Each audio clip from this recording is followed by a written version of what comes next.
પ્રકરણ 3 વૈદિક ધર્મ અને સંસ્કૃતિ 1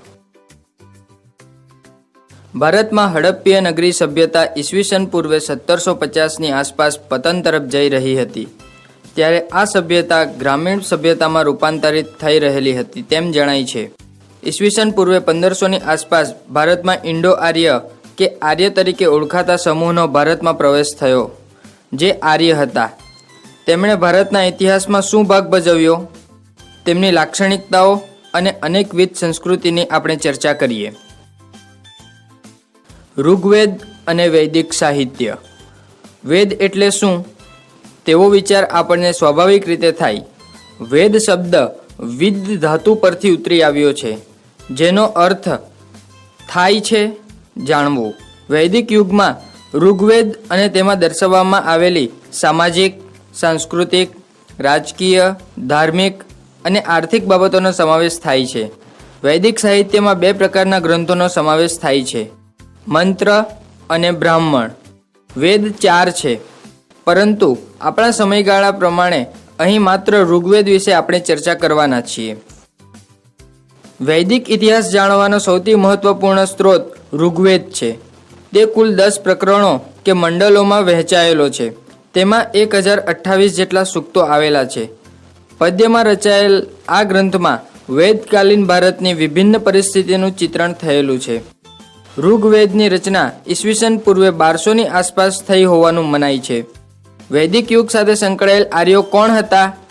19મી સદી સુધીમાં આર્યોને એક વંશ અથવા તો જાતિ તરીકે ઓળખવામાં આવતા હતા, પરંતુ 20મી સદીના ઉત્તરાર્ધમાં થયેલા અનેક સંશોધનોએ તે સાબિત કર્યું કે આર્ય એ કોઈ જાતિ વિષયક શબ્દ નથી, તે એક ભાષિક પદ છે. એટલે કે એવો લોક સમૂહ કે જે ઇન્ડો યુરોપિયન ભાષા બોલતો હોય તેમાંથી લેટિન અને ગ્રીક ભાષાનો જન્મ થયો. આ બધી ભાષાઓમાં ઘણું સામ્ય જોવા મળે છે, એટલે તેમનો ધ્વનિ અને અર્થ લગભગ સમાન છે. આર્યોનું સ્થળાંતર. આર્ય મૂળભૂત રીતે ઈસવીસન પૂર્વે 4000ની આસપાસ દક્ષિણ રશિયાના યુરેશિયા અને સ્ટેપિસના મેદાનોમાં વસતા હતા તેવા પુરાતત્વીય પ્રમાણો પ્રાપ્ત થયા છે. પશુપાલન સાથે સંકળાયેલ આ પ્રજા ઘાસચારાની તંગીને કારણે સ્થળાંતરિત થઈ. તે પછી તે મધ્ય એશિયામાં જુદી જુદી ટોળીઓમાં આવી. ઈસવીસન પૂર્વે 1500ની આસપાસ હિન્દુ કુશ પર્વતમાળાના ખૈબર ઘાટના માર્ગેથી તેમણે ભારતમાં પ્રવેશ કર્યો. તેઓ ઘોડા અને ગાય પાળતા. ઘોડા અને ગાય તેમના મહત્વપૂર્ણ સાંસ્કૃતિક અંગો હતા. સાથે સાથે માટીના વાસણો પણ તેમની એક આગવી ઓળખ હતી.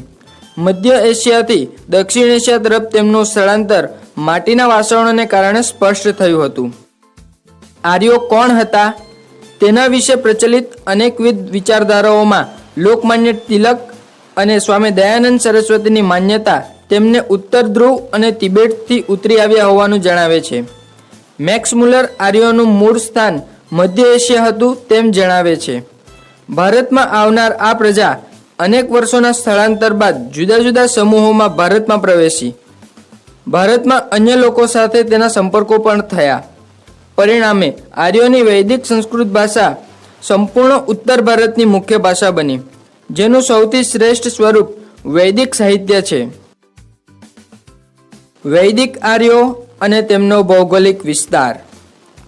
ઋગ્વેદમાં દર્શાવવામાં આવેલ વૈદિક આર્ય સપ્ત સિંધુ નામના પ્રદેશમાં રહેતો હતો. સપ્ત સિંધુનો અર્થ થાય છે 7 નદીઓ ધરાવતું ક્ષેત્ર. આ 7 નદીઓમાં સિંધુ, બિયાસ, જેલમ, રાવી, ચિનાબ, સતલુજ અને સરસ્વતી. તેની સાથે સાથે તેઓ અફઘાનિસ્તાનની કુંભા નદીથી પણ પરિચિત હતા. આ ક્ષેત્રમાં ઋગ્વેદ કાળના લોકોએ નિવાસ કર્યા, નાના મોટા યુદ્ધ કર્યા અને ઘાસચારાની શોધમાં સ્થળાંતર કર્યું. તેઓ ધીરે ધીરે પૂર્વ તરફ વધતા રહ્યા અને વેદકાળ પૂરો થતા એટલે કે ઈસવીસન પૂર્વે 1000ની આસપાસ ઉત્તર પ્રદેશ અને બિહારની આસપાસ પહોંચ્યા. વેદકાલીન રીત રિવાજો. ઋગ્વેદમાં આર્ય સમાજનો મૂળભૂત એકમ પરિવાર હતો. તેઓની સમાજ રચના પિતૃપ્રધાન હતી, પરંતુ તેમાં સ્ત્રીઓનું સ્થાન મહત્વપૂર્ણ હતું. એક પત્ની વ્રતનો ધર્મ હતો. સ્ત્રીના લગ્ન પરિપક્વ ઉંમરે થતા. પરિવાર એક વિશાળ જનસમૂહનો ભાગ હતો જેને વિશ અથવા તો વંશ કહેવામાં આવતો. જન સૌથી મોટો સામાજિક એકમ હતો. એક જ વંશના લોકો લોહીના સંબંધોથી જોડાયેલા રહેતા. વર્ણ વ્યવસ્થા કે જાતિ વ્યવસ્થાનો ઉલ્લેખ મળતો નથી. સમાજ ક્ષમતાદર્શી હતો.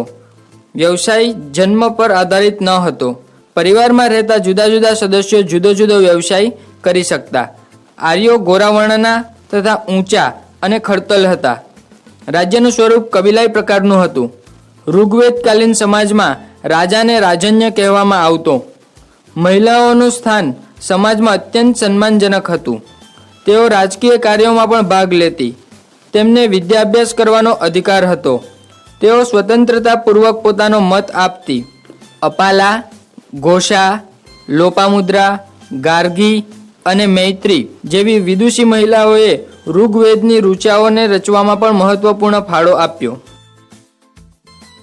વેદકાલીન રાજ્ય વ્યવસ્થા એટલે કે રાજકીય સંગઠનો.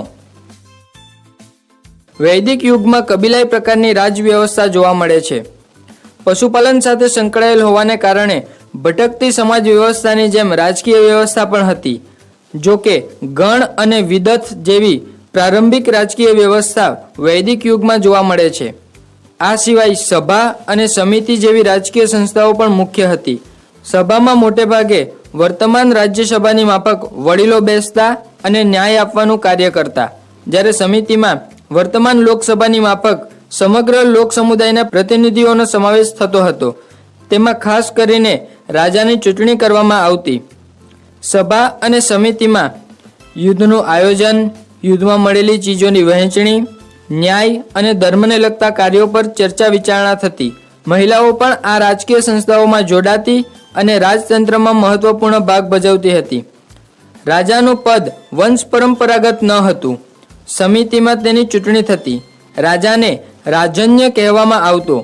પુરોહિતનું સ્થાન રાજાને સલાહ સૂચનો આપવાનું હતું. રાજાને રોજબરોજના કાર્યોમાં મદદ કરવા માટે સેનાની એટલે કે સેનાપતિ, કુલપ એટલે કે કુટુંબનો વડો અને ગ્રામણી એટલે કે ગામનો મુખી જેવા આગેવાનો રહેતા. આ બધા વિશે ઋગ્વેદમાંથી આપણને માહિતી મળે છે. રથ બનાવનારનું સામાજિક સ્થાન બહુ મહત્વપૂર્ણ હતું, કારણ કે યુદ્ધ તેમનું મહત્વપૂર્ણ રાજકીય કાર્ય હતું અને તેમાં રથનો ઉપયોગ થતો. લોકો રાજાને કર સ્વરૂપે ભેટ સોગાદો આપતા, જેને ઋગ્વેદમાં બલિ કહેવામાં આવ્યો છે. તે સ્વૈચ્છિક ફાળા જેવો હતો. આમ પ્રારંભિક કે વેદકાલીન રાજ્ય વ્યવસ્થા અત્યંત સરળ હતી, જેમાં સ્ત્રીઓને સ્થાન હતું અને લોકભાગીદારીનો ખ્યાલ રાજ્યતંત્ર સાથે જોડાયેલો હતો. વૈદિક યુગના ભારતની ધાર્મિક અને આધ્યાત્મિક વિધિઓ. ઋગ્વેદમાં વૈદિક યુગના ધાર્મિક જીવન પર ખાસ ચર્ચા કરવામાં આવે છે. સમાજનું સ્વરૂપ જનજાતીય અને પિતૃપ્રધાન હતું. તેને કારણે ઋગ્વેદમાં મોટા પ્રમાણમાં દેવીઓનો ઉલ્લેખ મળતો નથી. તેને બદલે પ્રાકૃતિક કે પ્રકૃતિ સાથે સંકળાયેલા દેવતાઓ જોવા મળે છે. ઋગ્વેદમાં તેમના વિશે ઘણી બધી પ્રાર્થનાઓ જોવા મળે છે.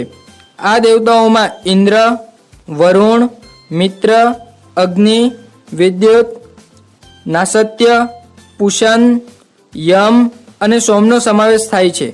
તો ઉષા અને અદિતિ જેવી દેવીઓનો ઉલ્લેખ પણ પ્રાપ્ત થાય છે. ઇન્દ્ર તેમના મુખ્ય દેવ હતા. તે વરસાદ અને યુદ્ધના દેવ તરીકે પૂજાતા હતા. ઋગ્વેદમાં ઇન્દ્રનો સૌથી વધારે વખત ઉલ્લેખ થયો છે. વરસાદ અને પવન તેમના જીવનના મહત્વપૂર્ણ પાસા હતા. તેમના એક અન્ય મહત્વપૂર્ણ દેવ અગ્નિ હતા. અગ્નિને તેઓ ઈશ્વર અને માનવને જોડતી કડી માનતા હતા. એટલા માટે પણ તેમની સાથે સંકળાયેલું ખાસ સાંસ્કૃતિક લક્ષણ છે. તેઓ એમ માનતા કે યજ્ઞ કરવાથી ઇન્દ્ર ખુશ થાય છે અને વરસાદ વરસાવે છે. ઇન્દ્ર સુધી પહોંચવાનું માધ્યમ અગ્નિ છે. વરુણને બ્રહ્માંડના પ્રબંધક માનવામાં આવતા હતા. તેઓ ઋત તરીકે ઓળખાતા. પુષન નામના દેવતા પશુપાલકોના આરાધ્ય દેવ હતા. વિચરતા લોકોના જીવનમાં તેમનું અનેરું સ્થાન હતું. સોમરસનું પાન કરવું એ સાંસ્કૃતિક લક્ષણ હતું. ઋગ્વેદમાં તમામ દેવતાઓનું આવાહન કરવાના સૂક્તો આપવામાં આવ્યા છે. યજ્ઞમાં બલિ, પૂજાવિધિ અને યજ્ઞનું કાર્ય બ્રાહ્મણો દ્વારા કરવામાં આવતું. મોટેભાગે તેઓ પ્રજોપતિ, પશુધનમાં વૃદ્ધિ અને લાંબા આયુષનું દાન દક્ષિણા તરીકે ભેટ સોગાદ આપતા. એક મહત્વપૂર્ણ બાબત એ છે કે વૈદિક યુગ દરમિયાન મૂર્તિ પૂજા અને મંદિરનો અભાવ જણાય છે. વેદકાલીન અર્થવ્યવસ્થા. ઋગ્વેદકાલીન આર્ય પશુપાલક હતા. દૂધ, માંસ અને ચામડું મેળવવા તેઓ ગાય, ભેંસ, ઘેટા બકરા અને ઘોડા પાળતા. ગાય અને ઘોડા તેમના માટે સૌથી મહત્વપૂર્ણ પશુઓ હતા. ગૌ શબ્દમાંથી અનેક શબ્દોનો ઉદ્ભવ થયો છે. ધનવાન વ્યક્તિને ગોમત કહેવામાં આવતી, પુત્રીને દુહિતા કહેવામાં આવતી. તેનો અર્થ થાય છે જે ગાયનું દૂધ દોવે છે તે. યુદ્ધ માટે ગવેષણા શબ્દનો પ્રયોગ થતો, જેનો અર્થ થાય છે ગાયોની શોધ કરવી. મોટાભાગના યુદ્ધો પશુઓ માટે જ લડવામાં આવતા. ગાયને તમામ ઈચ્છાઓ પૂરી કરવાવાળી કામદા કહેવામાં આવતી. પશુઓની સંખ્યામાં વૃદ્ધિ માટે અનેક પ્રાર્થનાઓ કરવામાં આવી છે. આ બધી બાબતો ઋગ્વેદકાલીન આર્યોનો પશુપાલન સાથે ઘનિષ્ઠ સંબંધ દર્શાવે છે. પશુપાલન સાથે સંકળાયેલ અને ભટકતું જીવન જીવતા આ લોકો માટે કૃષિ પ્રધાન અર્થવ્યવસ્થા મુખ્ય જણાય છે. ખેતીના પુરાતત્વીય પ્રમાણો ખૂબ ઓછા જોવા મળે છે. જોકે થોડા ઘણા સંદર્ભોમાંથી આપણને તેઓ કૃષિ જાણતા હતા તેની માહિતી મળે છે. તેમના ભોજન સંદર્ભે મળેલા અવશેષો દર્શાવે છે કે તેઓ જવનો ખોરાકમાં ઉપયોગ કરતા અને તેની ખેતીથી જાણીતા હતા. કૃષિ પ્રધાન અર્થવ્યવસ્થાનો મોટે ભાગે અભાવ જણાય છે. પશુપાલન તેમનું મુખ્ય કાર્ય દેખાય છે. તેમ છતાં શિકાર, સુથારી કામ, વણાટકામ અને ધાતુઓને ગાળવાનું કામ જેવા કાર્યોથી તેઓ જાણીતા હતા. તેની અદલાબદલી કરી એટલે કે વસ્તુ વિનિમય જેવું વેપારી માધ્યમ તેમણે ઊભું કર્યું હશે. તેમ છતાં ગાય વસ્તુ વિનિમયમાં સૌથી મહત્વનું સ્થાન ધરાવતી હતી. રાજન્ય બ્રાહ્મણ પુરોહિતોને ગાય અને ઘોડાની ભેટ આપતા તેવા ઉલ્લેખો મળે છે. આ ભેટ વિશિષ્ટ અનુષ્ઠાનો દરમિયાન આપવામાં આવતી. ભારતની ઉત્તર પશ્ચિમ સરહદ પર આ નવા લોકોનું આગમન એ ભારતીય સંસ્કૃતિમાં ખૂબ મહત્વપૂર્ણ ઘટના ગણાય છે. યુરેશિયાથી આવનાર આ પશુપાલકો ઈસવીસન પૂર્વે 1500ની આસપાસ ભારતમાં પ્રવેશ્યા અને સપ્ત સિંધુના પ્રદેશમાં ફેલાયા. ક્રમશઃ તેઓ આ પછીના કાળે ગંગા અને યમુના નદીના પ્રદેશો તરફ આગળ વધ્યા. મૂળ ભારતીયો સાથે તેમનો સંપર્ક થયો અને તેમાંથી એક નવી જ સંસ્કૃતિનો ઉદય થયો. તેને આપણે આર્ય સંસ્કૃતિ કહીએ છીએ. આર્ય સંસ્કૃતિ ભારતની સૌથી મહાન અને વિશાળ સંસ્કૃતિમાં આજ સુધી વિકસતી રહી છે. અનુવૈદિક ભારત. ઈસવીસન પૂર્વે 1000 થી ઈસવીસન પૂર્વે 600 સુધીના સમયગાળાને અનુવૈદિક તરીકે અથવા તો ઉત્તરવૈદિક તરીકે ઓળખવામાં આવે છે. આ સમયનો ઇતિહાસ જાણવા માટે આપણી પાસે ઋગ્વેદ સિવાયના અન્ય 3 વેદો એટલે કે સામવેદ, યજુર્વેદ અને અથર્વવેદ ઉપલબ્ધ છે. આ સિવાય બ્રાહ્મણ ગ્રંથો, આરણ્યકો અને રામાયણ તથા મહાભારત પણ ઉપયોગી સામગ્રી છે. ઉત્તર વેદકાલીન ભારતમાં ખાસ કરીને કૃષિમાં એક વિશિષ્ટ પ્રકારની ક્રાંતિ જોવા મળે છે, જેની અસર ભારતીય સમાજ જીવનમાં પણ જોઈ શકાય છે. અનુવૈદિક સમાજ વૈદિક સમાજ કરતાં અલગ પ્રકારનો હતો. અનુવૈદિક સમાજ સામાજિક રીતે વર્ણ વ્યવસ્થામાં વહેંચાયેલો હતો. બ્રાહ્મણ, ક્ષત્રિય, વૈશ્ય અને શૂદ્ર એમ 4 વર્ણ આ સમયમાં જોવા મળે છે. પ્રથમ 2 વર્ણો બ્રાહ્મણ અને ક્ષત્રિય સામાજિક રીતે વિશિષ્ટ અધિકારો ધરાવતા હતા અને અન્ય 2 વર્ણો ઉપર તેમનું નિયંત્રણ રહેલું હતું. વૈશ્ય અને શૂદ્ર ઉત્પાદન કાર્ય સાથે સંકળાયેલા હતા, પરંતુ તેમનો સામાજિક દરજ્જો નિમ્ન કક્ષાનો હતો. આધુનિક ઇતિહાસકારો ભારતમાં લોખંડની શોધથી ઉત્પન્ન થયેલ અર્થવ્યવસ્થા અને સમાજ વ્યવસ્થા ઈસવીસન પૂર્વે 1000ની આસપાસ સાથે આ ઘટનાને જોડે છે. બ્રાહ્મણ વર્ણ સાથે ધર્મ, શિક્ષણ અને કર્મકાંડ સંબંધિત હતા, જ્યારે ક્ષત્રિય વર્ણ વહીવટી તંત્ર અને રાજ્ય વ્યવસ્થા સાથે સંકળાયેલો હતો.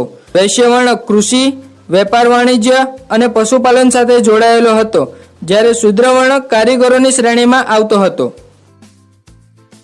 અનુવૈદિક કાળમાં સામાજિક રીતે કુળનું મહત્વ વધ્યું, જે પરિવારનું પ્રાથમિક ઘટક હતું. સમાજ પિતૃસત્તાક હતો. પછીના વેદોમાં પુત્ર પ્રાપ્તિ માટેની અનેક પ્રાર્થનાઓ દર્શાવે છે કે પુરુષનું મહત્વ સમાજમાં વધ્યું હતું. બહુપત્નીત્વ પ્રથા અમલમાં આવી હતી.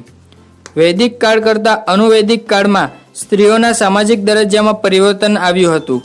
પરિવાર સંયુક્ત હતો અને કુટુંબનો વડો તમામ નિર્ણય લેતો હતો. વિદ્યાર્થી ગુરુ પાસે જઈને શિક્ષણ મેળવતો હતો. વેદ, ઇતિહાસ, પુરાણ અને શારીરિક શિક્ષણનું જ્ઞાન વિદ્યાર્થીઓને આપવામાં આવતું. અનુવૈદિક કાળમાં જમીનનું મહત્વ વધ્યું, જે આપણને રામાયણ અને મહાભારત જેવા ગ્રંથોમાં સ્પષ્ટ જોવા મળે છે. લોખંડની શોધ થવાને કારણે કૃષિનું મહત્વ વધ્યું. ધીમે ધીમે આર્યો પશ્ચિમથી પૂર્વ તરફ ખસવા લાગ્યા, જે મહાભારતમાં આર્યોના પૂર્વ તરફના સ્થળાંતરમાં આપણે જોઈ શકીએ છીએ. તો રામાયણમાં આર્યો દક્ષિણ તરફ ખસ્યા હોય તેમ જણાય છે. સભા અને સમિતિનું મહત્વ પણ ઘટવા લાગ્યું. રાજાની ચૂંટણી બંધ થઈ અને રાજા વંશ પરંપરાગત થવા લાગ્યા. અથર્વવેદ એ આર્ય અને અનાર્ય સંસ્કૃતિઓનો સમન્વય દર્શાવે છે. શરૂઆતમાં અનાર્યો સાથે આર્યોને સંઘર્ષ થયા, પરંતુ કેટલાક આર્યોની વિધિઓ અનાર્યોએ અપનાવી, તો અનાર્યોના અનેક સાંસ્કૃતિક મૂલ્યો આર્યોએ પણ સ્વીકાર્યા. અથર્વવેદમાં અંધવિશ્વાસ, જાદુ, વૈદક શાસ્ત્ર, દવાઓ વગેરેના ઉલ્લેખો સ્પષ્ટ જણાવે છે કે આર્યોએ અનાર્યોના રીત રિવાજો કેટલેક અંશે સ્વીકાર્યા હતા. અનુવૈદિક કાળમાં ઇન્દ્ર, વરુણ જેવા વૈદિક દેવતાઓને સ્થાને ધીમે ધીમે બ્રહ્મા, વિષ્ણુ અને શિવનું મહત્વ વધવાની પરંપરા અત્યંત વિકસી. શરૂઆતમાં જોવા મળતા નાના ગૃહસ્થ યજ્ઞોને સ્થાને વિશાળ પાયે કર્મકાંડયુક્ત યજ્ઞો થવા લાગ્યા. અશ્વમેધ જેવા વિશિષ્ટ યજ્ઞોની પરંપરા વિકસી. તેની સાથે સાથે પશુબલિ પ્રથા પણ વધી. કૃષિના વિકાસે બીજા શહેરીકરણને જન્મ આપ્યો અને વેપાર વાણિજ્યનો વિકાસ થયો. ઈસવીસન પૂર્વેની 6ઠી સદીમાં ભારતમાં અનેક શહેરો અસ્તિત્વમાં આવ્યા. બૌદ્ધ સાહિત્યમાં આ શહેરીકરણનો વિશિષ્ટ ચિતાર આપવામાં આવ્યો છે. 16 મહાજનપદો, જેને આપણે આદ્ય રાજ્યો કહીએ છીએ, તેનો ઉદય થયો. ધીમે ધીમે એકતંત્રી રાજ્ય વ્યવસ્થાનો જન્મ થયો. જમીનના મહત્વને કારણે રાજાની જમીન લાલસા વધતી ગઈ, જેણે ભવિષ્યમાં રાજ્યનો ઉદ્ભવ અને વિકાસ કરવામાં મહત્વપૂર્ણ ફાળો આપ્યો છે. વૈદિક ભારત કરતાં અનુવૈદિક ભારત અનેક દ્રષ્ટિએ ભિન્ન છે. આર્યોના ભટકતા જીવનનો અંત આવ્યો અને તેમનું સ્થાયીકરણ થયું. અર્થવ્યવસ્થા, સમાજ વ્યવસ્થા અને રાજ્ય વ્યવસ્થામાં આમૂલ પરિવર્તન આવ્યા. વેપાર અને વાણિજ્યનો વિકાસ થયો. લોખંડની શોધના કારણે કૃષિનો અમાપ વિકાસ થતાં હસ્ત અને કલા કારીગરીનો પણ વિકાસ થયો. ઉત્તરમાં કાળા ચળકતા વાસણોની સંસ્કૃતિ અમલમાં આવી. ઉત્તર ભારતમાં આવા વાસણો અનેક સ્થળોએથી મળી આવ્યા છે. લોખંડના પુરાવા સાથે આ વાસણોની સંસ્કૃતિ અમલમાં આવતા અનેક નવા શહેરો વિકસ્યા. પરિણામે ઈસવીસન પૂર્વે 6ઠી સદી આવતા સુધીમાં ભારતમાં બીજું શહેરીકરણ અસ્તિત્વમાં આવ્યું.